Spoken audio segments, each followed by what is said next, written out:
بسم الله الرحمن الرحيم والفجر وليال عشر والشفع والوتر والليل إذا يسر هل في ذلك قسم لذي حجر ألم تر كيف فعل ربك بعاد إرم ذات العماد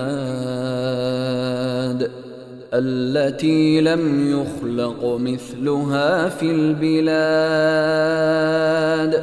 وثمود الذين جابوا الصخر بالواد وفرعون ذي الأوتاد الذين طغوا في البلاد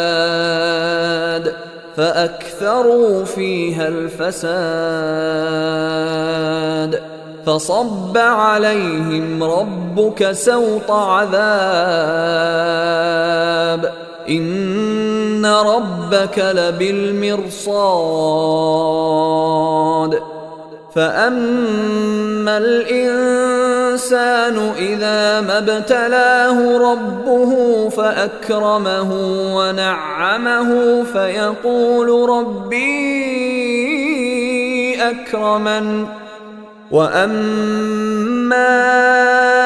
إذا ما ابتلاه فقدر عليه رزقه فيقول ربي أهانن كلا بل لا تكرمون اليتيم ولا تحاضون على طعام المسكين وتأكلون التراث أكلا لما وتحبون المال حبا جما كلا إذا دكت الأرض دكا دكا وجاء ربك والملك صفا صفا وجيء يومئذ بجهنم يومئذ يتذكر الإنسان وأنى له الذكرى يقول يا ليتني قدمت لحياتي فيومئذ لا يعذب عذابه